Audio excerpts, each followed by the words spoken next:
Every morning, without realizing it, millions of people over 60 do something in the first 60 seconds after waking up that puts their heart under more stress than almost anything else they will do for the rest of the day.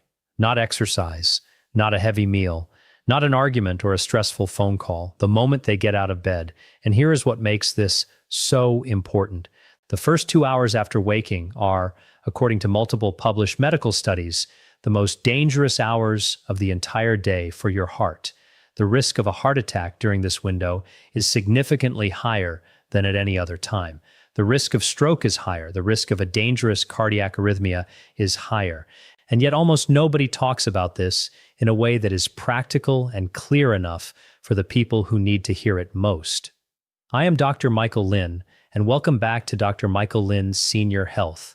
I have spent more than 15 years working with older adults on cardiovascular health, and the morning hours are something I talk about with almost every patient I see over the age of 60, because this is not complicated information. It does not require expensive treatment or medication changes. It requires understanding what your body is actually doing when you wake up, recognizing the habits that are adding stress to an already vulnerable moment, and making one or two small changes that take less than 60 seconds but may genuinely protect your heart every single morning for the rest of your life. Today I'm going to walk you through exactly that.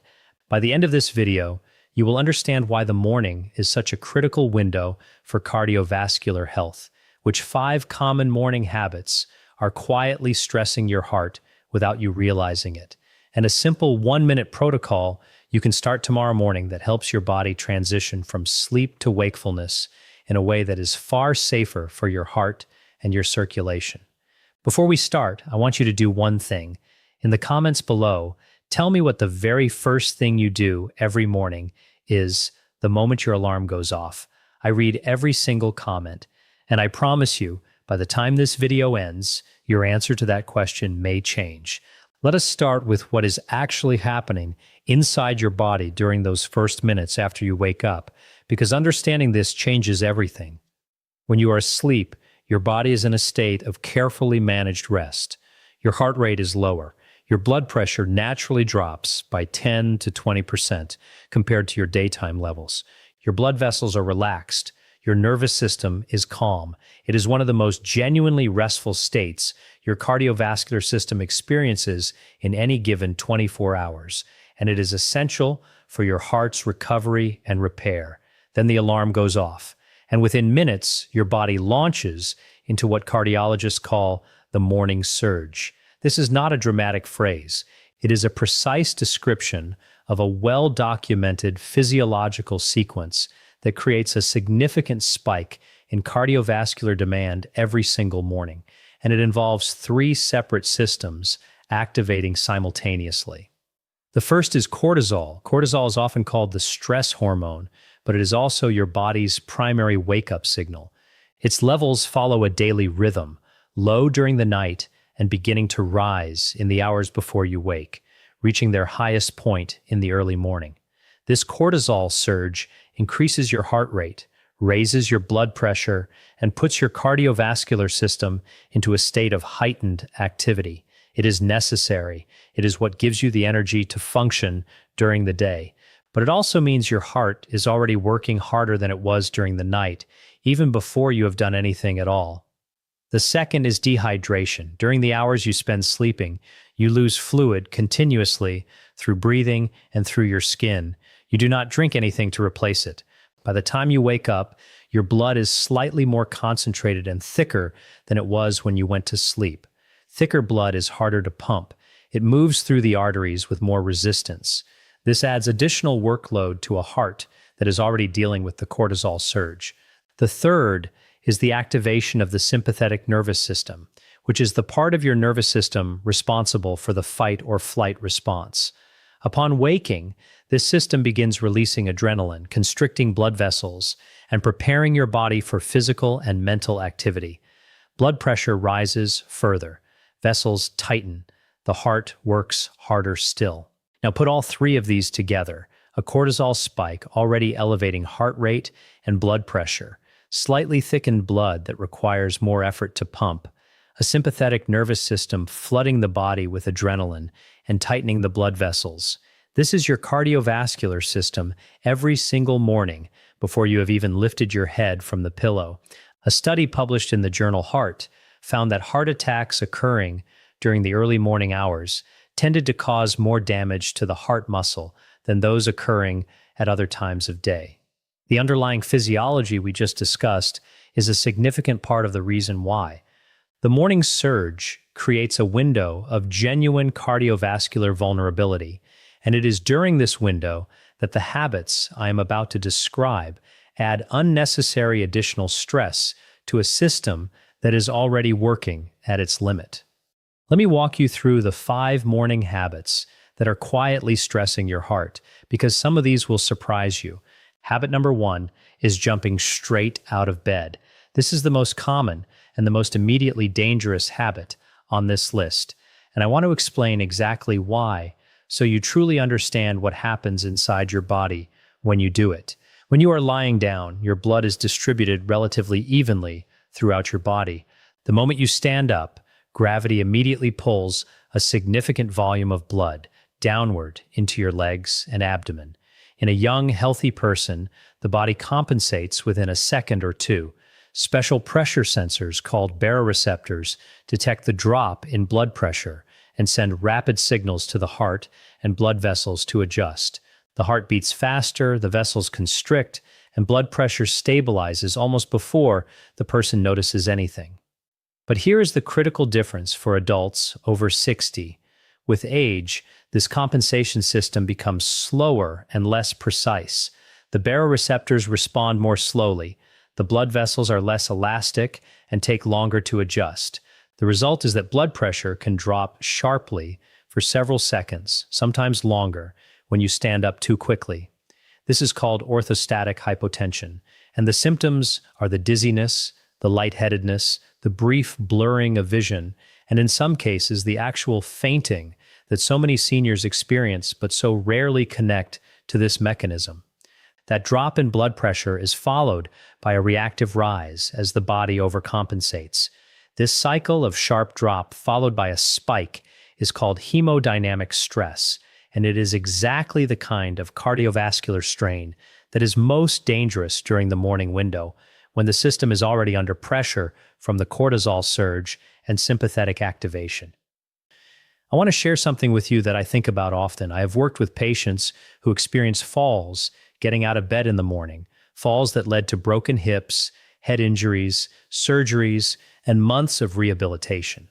In many of those cases, the fall was not caused by weakness or poor balance alone. It was caused by the brief but significant drop in blood pressure that occurs when you go from lying to standing too quickly. And almost none of those patients knew that was the mechanism. Almost none of them had been told to sit on the edge of the bed for 30 seconds before standing. That 30 seconds, as I will explain in the protocol at the end of this video, could be one of the most important 30 seconds of your morning. Habit number 2 is reaching for your coffee before drinking water. Let me be very clear about something first. Coffee in moderation is not your enemy. Research actually supports moderate coffee consumption as associated with certain cardiovascular and cognitive benefits. This is not an argument against coffee. It is an argument about sequence and timing. The problem is this: you wake up already mildly dehydrated from the hours of sleep. Your blood is already slightly thicker and harder to pump. And the first thing you put into your body is a stimulant. Caffeine causes a temporary rise in blood pressure. It stimulates the nervous system.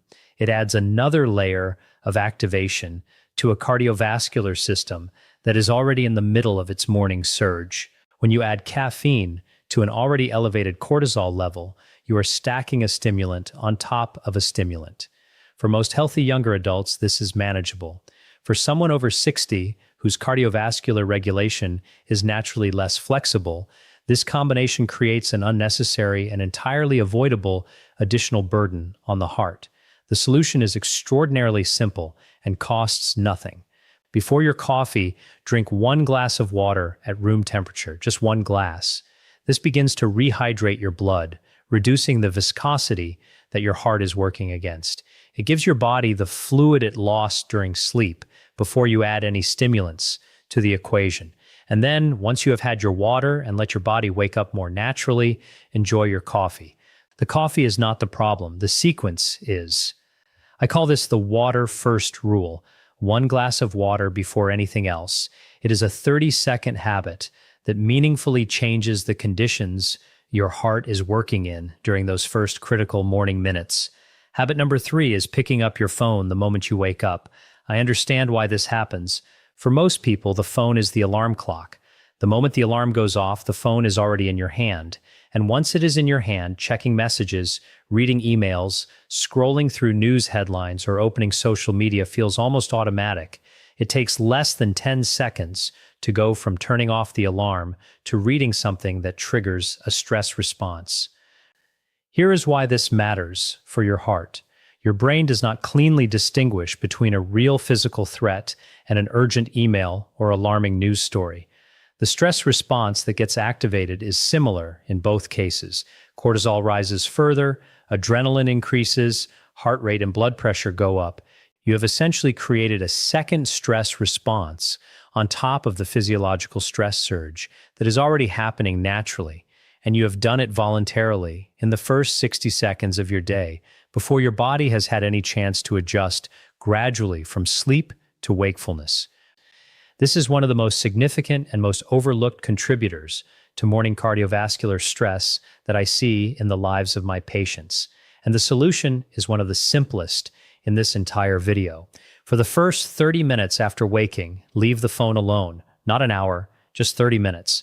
Let your nervous system complete its natural transition from sleep to wakefulness without injecting an additional stress trigger into that process. Look out the window, breathe, stretch gently. Let your body wake up the way it is designed to, gradually and calmly. Habit number 4 is taking a very hot or very cold shower immediately after getting up. Both extremes of water temperature create rapid changes in your blood vessels that are particularly stressful during the morning window. A very hot shower causes the blood vessels near the skin surface to dilate suddenly and widely. Blood rushes toward the skin. Blood pressure can drop. If you are already experiencing some degree of orthostatic hypotension from getting out of bed, adding the vessel dilating effect of a very hot shower compounds the problem significantly. Dizziness in the shower is a genuine fall risk for older adults. A very cold shower has the opposite, but equally abrupt effect. Cold water causes rapid constriction of the blood vessels and a sudden spike in blood pressure and heart rate. This sharp cardiovascular jolt is the last thing a system that is already in its morning surge needs. The principle here is gradual transition. Begin your shower with comfortably warm water and allow your body to adjust. If you want to change the temperature, do so slowly. Give your blood vessels time to adapt rather than forcing a sudden change. And before you step out of the shower, sit or stand still for a moment rather than moving immediately to brisk toweling and dressing. These small pauses give your circulation time to stabilize. Habit number 5 is straining in the bathroom. I want to be straightforward about this because it is a topic that rarely comes up, but is genuinely relevant for cardiovascular health, particularly in seniors. When someone strains during a bowel movement while holding their breath, the body performs what is called a Valsalva maneuver. This increases the pressure inside the chest cavity significantly, which temporarily reduces the blood returning to the heart. When the straining stops and the person exhales, blood rushes back into the heart suddenly and blood pressure spikes. This cycle of pressure changes, a significant drop followed by a sharp rise, is a form of cardiovascular stress.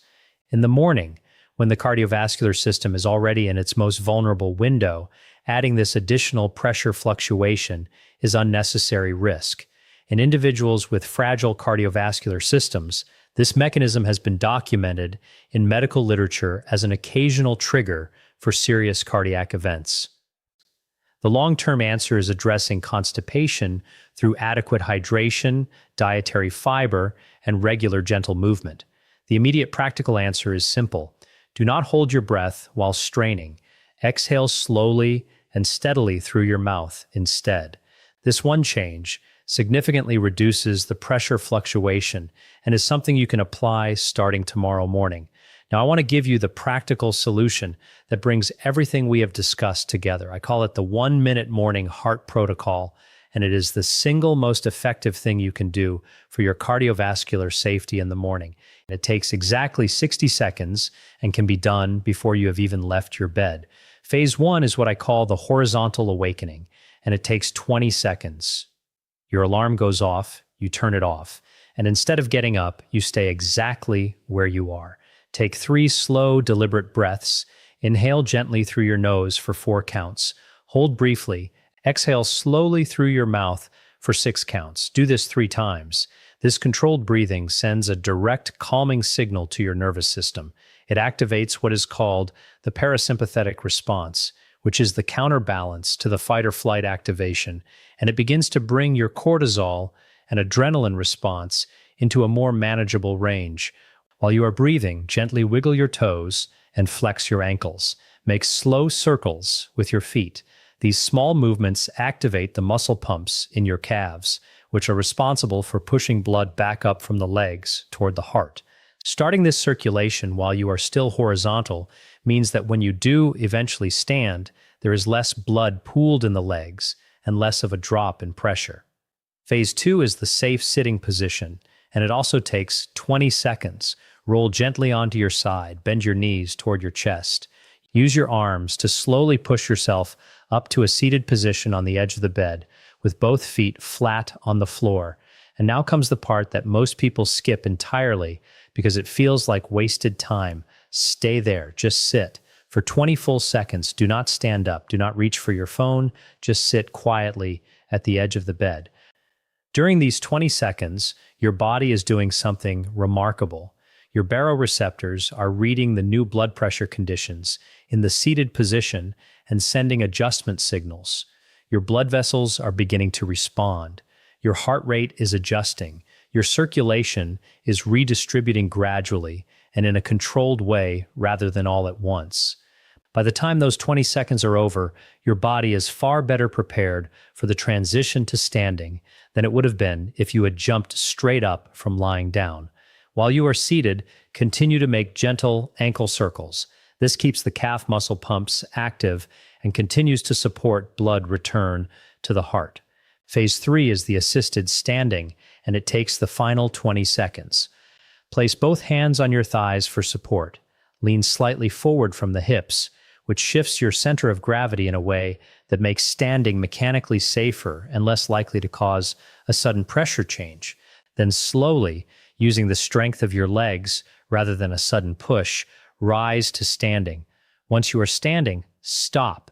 Do not immediately walk to the bathroom or the kitchen. Stand still for another 10 to 15 seconds. Feel the floor beneath your feet. Take one more slow breath. Make sure your balance feels solid and that you are not experiencing any dizziness. Only then begin to walk. The entire protocol has taken 60 seconds, 1 minute from alarm to safely standing. And in that 1 minute, you have allowed your cortisol level to begin settling rather than spiking further. You have activated your circulation before standing. You have given your baroreceptors time to adjust at 2 separate stages. You have reduced the risk of orthostatic hypotension and the fall risk that comes with it. And you have begun your morning with a signal of calm rather than a signal of urgency sent to your nervous system. This is the protocol I teach my patients. And the ones who practice it consistently tell me the same things: less dizziness in the morning, fewer headaches, feeling more genuinely awake and steady within the first hour of the day, and the peace of mind that comes from knowing they are treating their heart with the respect it deserves during its most vulnerable window. After the protocol, follow the water first rule before your coffee. Keep your phone put away for 30 minutes. Begin your shower with warm rather than extreme water temperatures, and breathe rather than hold your breath in the bathroom. These are not difficult changes. They do not cost money. They do not require equipment or prescriptions or willpower in the way that diet and exercise changes often do. They require only awareness and the willingness to give your heart 60 seconds of patience every morning. I want to hear from you now. Which of the 5 habits I described do you recognize in your own morning routine? And are you going to try the 1-minute protocol starting tomorrow? Tell me in the comments. Your answer matters more than you might realize, because someone else reading your comment may recognize themselves in it and make a change that genuinely protects their health. Remember, this video is for educational and informational purposes only and is not intended to diagnose, treat, cure, or prevent any disease. If you have existing heart conditions, high blood pressure, or a history of dizziness or falls, please discuss your morning routine with your personal doctor or a qualified healthcare professional. If you found this video helpful, don't forget to subscribe to Dr. Michael Lynn's Senior Health and hit the notification bell so you never miss a health tip. I'll see you in the next video.